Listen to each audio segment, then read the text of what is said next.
नमस्कार, मैं Satyendra Kumar Singh.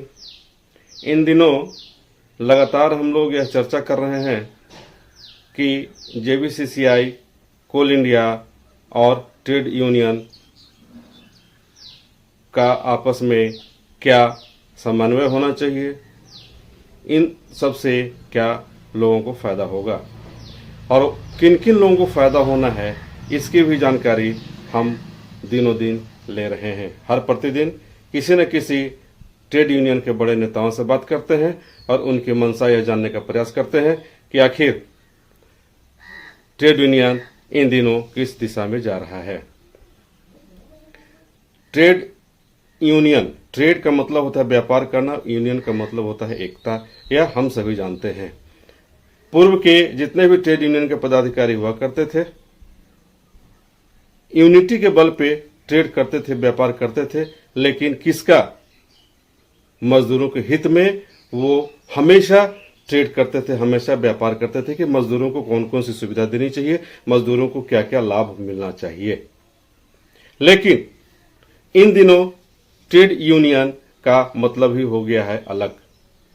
Trade union का वास्तविकता में यह काम होनी चाहिए कि श्रमिकों और प्रबंधन के बीच पूल का काम करके श्रमिक को भी नुकसान नहीं होना है और प्रबंधन को भी ज्यादा नुकसान नहीं होना है। ऐसा काम करना चाहिए ट्रेड यूनियन के नेताओं को। लेकिन दिनों दिन लोगों की सोच में काफी परिवर्तन हो गया है और अब तो यह कहा जाने लगा है कि ट्रेड यूनियन का व्यवसायीकरण हो गया है। यह हम नहीं कह रहे,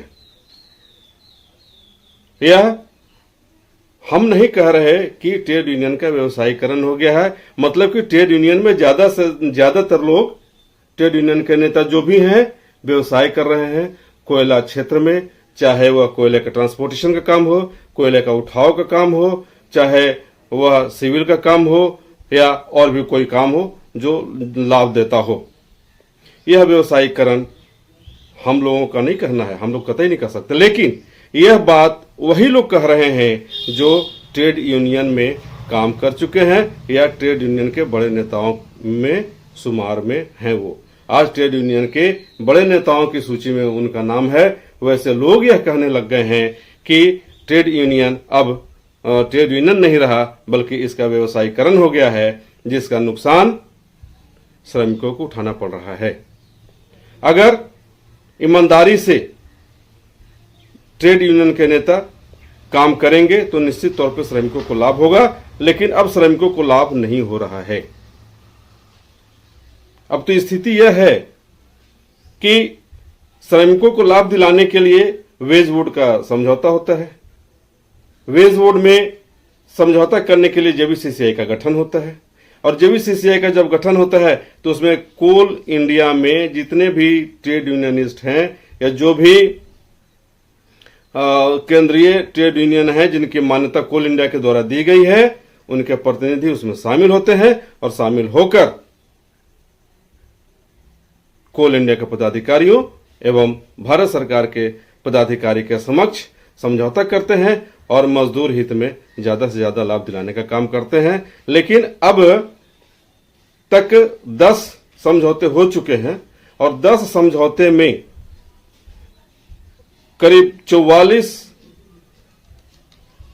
कानून बना दिए गए थे और उन्हीं कानून के तहत श्रमिकों को लाभ दिया जा रहा था। लेकिन उसको विलोपित करते हुए 29 तक आया और 29 में भी अब भारत सरकार 4 कोड बना दी है और 4 कोड पर ही लोगों को काम करना होगा। इसका लाभ भले ही पूंजीपतियों को मिले, अन्य सारे ट्रेड यूनियन के लोग इसका भले ही विरोध कर रहे हों, लेकिन बीएमएस, भारतीय मजदूर संघ, इसका विरोध तो करता है लेकिन खुलकर नहीं।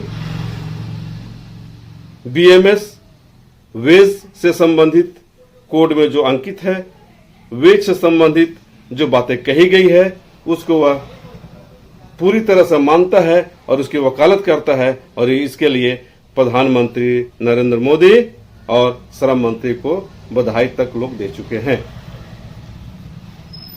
ऐसे ही ट्रेड यूनियन के नेता बीएमएस के पूर्व महामंत्री जेबीसीसीआई 10वें के वैकल्पिक सदस्य के रूप में शामिल बिंदेश्वरी प्रसाद से आज हम बात करेंगे और उनसे यह जानने का प्रयास करेंगे कि आखिर ट्रेड यूनियन का क्या काम है और ट्रेड यूनियन क्या वाकई में ईमानदारी के साथ काम कर रहा है। अगर काम नहीं कर रहा है तो इसका क्या नुकसान हमारे श्रमिकों पर पड़ेगा। उन्होंने तो यहां तक कह दिया है कि अगर स्थिति नहीं सुधरी, अगर ट्रेड यूनियन के नेता नहीं सुधरे तो आने वाला भविष्य श्रमिकों के लिए बेहतर नहीं होगा, कतई बेहतर नहीं होगा, क्योंकि सभी लोग तो व्यवसायीकरण हो चुके हैं। सभी ट्रेड यूनियनिस्ट जो भी बड़े बड़े नेता हैं, ज्यादातर लोग व्यवसाय में जुटे हैं। उन्होंने तो नाम लेकर भी कहा है कि फला संगठन का फला आदमी क्या कर रहा है, फला आदमी क्या कर रहा है। और इसी के संदर्भ में हम आइए सुनते हैं बिंदेश्वरी प्रसाद जी से कि उन्होंने क्या कहा। एक्चुअल में एग्रीमेंट के बाद कुछ जेबीसी का काम रहता नहीं है। जी जी, मेंबर के साथ दौरा कर सकते हैं, बसा सकते हैं, कुछ कॉरेस्पॉन्डेंस कर सकते हैं, बट क्या है ना जी कि जब साइन हो गया तो जेबीसीआई खत्म हो गई वहीं पर। जी, फिर कमेटी का उप कमेटी बन जाता है, हाँ कमेटी है, सेफ्टी है, वेलफेयर है, वो काम करता है।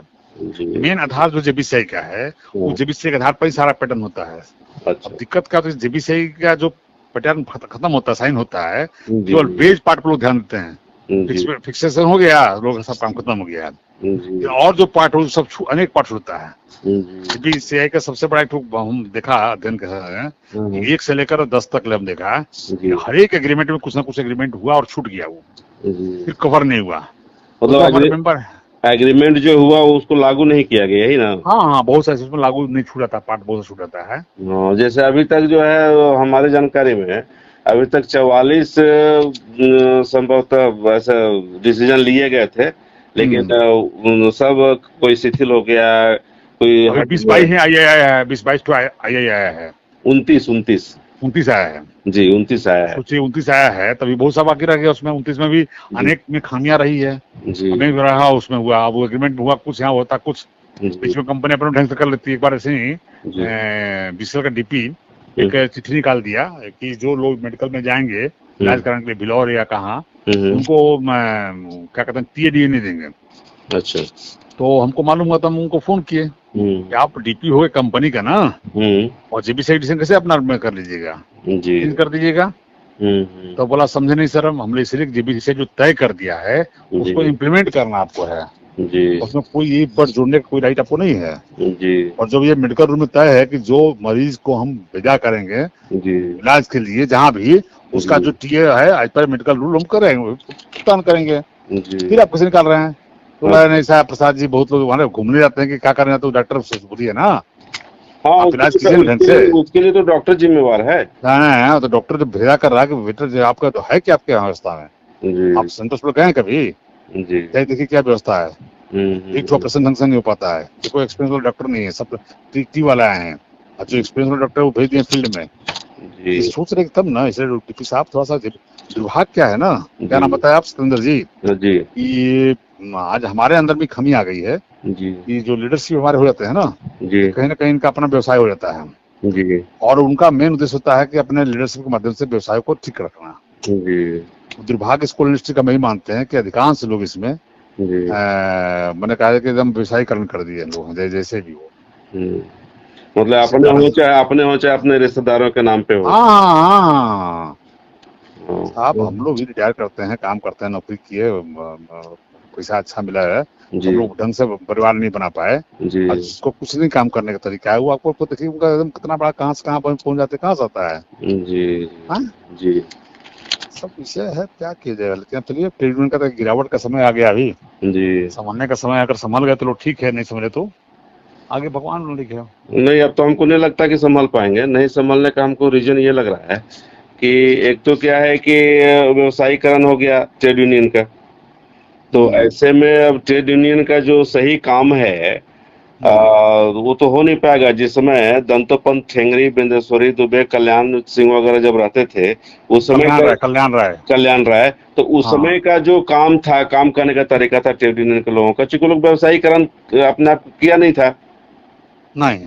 उन लोग दिल से काम किए दिल से काम किया और अभी लोग दिमाग से काम कर रहे हैं। विशुद्ध रूप से लोग श्रमिकों के हित के लिए काम किया। हाँ, न कुछ तो पोलिटिकलाइज लोग किए, जी बट क्या है ना कि अधिकांश लोग काम किए मजदूरों के लिए। जी अब देखिएगा दास गुप्ता के अवार्ड देख लीजिएगा, जी आप निश्चित दुबे का देख लीजिएगा, आर एन शर्मा का देख लीजिएगा, जी जो लोग बहुत कुछ लाए हैं। जी अब अध्ययन कीजिए ना JBCI 1, 2, 3 का, जी जो मैं BMS वहाँ प्रवेश किया, जी जो में अनेक चीज हम लोग लाए उसमें, जी अंडरग्राउंड माइंस में अनेक रिसर्च चीज। अब बहुत सारे मेंबर जाते हैं, नेता हमारे हैं, जी वो जानते नहीं कि डबल है क्या, डबल किसी चिड़िया का नाम है, रूट सपोर्ट क्या होता है, साइड वाल क्या होता है।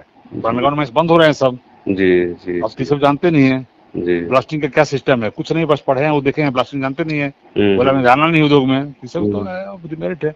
सरकार की नीतियां बदल गई है, यूनियन का कल्चर बदल गया है। नहीं तो सरकार की नीतियां बदलने के कारण ही ना, अभी क्या है कि जो 44 की बात कर रहे हैं तो 29 पे आकर अटक गया है, तो 29 में भी 4 कोड बन गया है, चार कर दिया है। अरे बहुत अपन वही आदमी भाई, हम पूरा एकदम इतिहास बता रहे हैं। हाँ, ये सब भी बहुत पत्रकार लोगों को मालूम नहीं है, कुछ लोग को जानते हैं।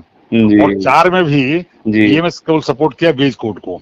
जी वेज कोड में कुछ अच्छाई है जो हम लोग लगातार मांगते आ रहे हैं। जी जैसे मिनिमम वेज जो राष्ट्र तय करेगा, देश तय करेगा, उससे कोई कम राज्य नहीं देगा। जी ये एक अच्छा है, जी एक अच्छी पहल है सरकार की। इस पर हम लोग थैंक्स किए हैं प्रधानमंत्री को और श्रम मंत्री को। जी वेज कोड में और क्या है कि जो कंडीशन तय हो गया उस कंडीशन का कोई कम नहीं देने वाला है। जी ये सारी व्यवस्था है, लेकिन वह कब अभी जो चर्चा हम लोग की है, जी हम लोग बताया कि भाई जो आप लागू किए हो, तय किए हो, जी तो लागू कर दीजिए ना। जी जी तो आज तक जिस JBCCI में हाइपर कमेटी का रिकमेंडेशन हुआ था 2013 में, जी और वो 13 हुआ, फिर 16 हुआ, फिर 18 हुआ, जी 3 एग्रीमेंट हो गए हाइपर कमेटी का, जी और तीनों कमेटी अभी तक पूरे कोल उद्योग में लागू नहीं हुआ। जी कौन जिम्मेवार इसके लिए है? तो इसके लिए क्या ट्रेड यूनियन जिम्मेवार नहीं है? ना 100% जिम्मेवार है, हमारी ड्यूटी है, जी लेकिन कौन करेगा आदमी? CCL में जहाँ पर रहते हैं बाबू, बड़े बड़े लोग रहते हैं, रविंद्र कुमार और राजेंद्र सिंह से जहाँ महारथी थे, जी CCL में किसी जगह भी लागू नहीं है। जी CCL तो कहेंगे लागू भी हम लोग करा पाए हैं, जी तो करता क्या है कि वो उसमें सरसों में भूत घुस जाते, कहाँ चलेगा आदमी? सही बात और वर्कर बोलता है कि नहीं हमको मिल रहा है, जी मिल रहा तो बस जाओ, तो वर्कर करता क्या, देना उसको 21,000 रुपया, जी 21,000 होता है उसको जी 16 दिन में, तो 16 दिन का अटेंडेंस पेमेंट करता है, आज 26 दिन कटाता है। जी बी फॉर्मेट रजिस्टर होना चाहिए, कोई देखता नहीं है। बहुत तरह की कमियां है सुंदर जी, और उस कमियां को दूर करने के लिए एक बार हमको लगता है कि एक खुला मंच की आवश्यकता है। तो खुला मंच तैयार कौन करेगा? करना चाहिए, जिसको चिंता होगा वो करेगा, किसको, हम लोग तो अभी उम्र भी हो गया, जी अभी इच्छा भी नहीं करने का, क्योंकि 42-44 साल हम लोग काम किए, कितना काम करेगा आदमी। जी और अगर आपको चिंता नहीं है, पता नहीं कैसे आपको चिंता आ गया, जी बहुत दिन के बाद आपको सही चर्चा कर रहे थे, जी चिंता नहीं है कि कौन सा डॉक्टर होता है ना, हम अभी बता रहे थे कार्यकर्ता को, जी पहले किसी का हाथ टूट गया, किसी का गोड़ टूट गया, जी होता है, देखो ना वो नाई जो है ना बहुत बढ़िया माल बैठाता है, उसके यहाँ लोग आके बैठाते थे, जी जी कुत्ता झड़ता फलाना आदमी, फलाना सांप झड़ता, फलाना बिच्छू झड़ता है, जी उसको लोग खोज के लिए आते हैं। जी कुछ दिन तक था ये व्यवस्था, हम लोग खुद किए हैं कि भाई ये चार्जशीट अच्छा लिखता है जवाब, ये नेता बढ़िया लगता है, इसके यहाँ जाएगा तो अच्छा विषय रहता है। जी लेकिन आजकल ये कल्चर खत्म हो गया, सब तो आजकल गूगल में लोग खोज लेते हैं। कुछ दिन में गूगल में बोलना नहीं चाहिए, कुछ दिन में बच्चा भी पैदा गूगल में होगा। डॉक्टर साहब बोला करते थे कि यार हमारा काम है शादी करा देना, बच्चा पता करना हमारा काम नहीं है। सही बात हम इन्होंने खड़ा कर दिए हैं, अब तुम उसमें जाओ, अब सब जगह कहाँ जाएंगे हम लोग? सही और सबकी हालत बहुत दयनीय है, इस बार तो बहुत चिंता लग रहा है 11 में क्या होगा। जी आप नोट कर लीजिए क्या होगा, ये शब्द में बहुत बड़ा कुछ निकाल सकता है। अगर आप हमारा चैनल देख रहे हैं तो प्लीज इस चैनल को लाइक, शेयर और सब्सक्राइब जरूर करें, ताकि हम आपको देश विदेश तक की खबरों से अपडेट रख सकें। स्वदेश वाणी।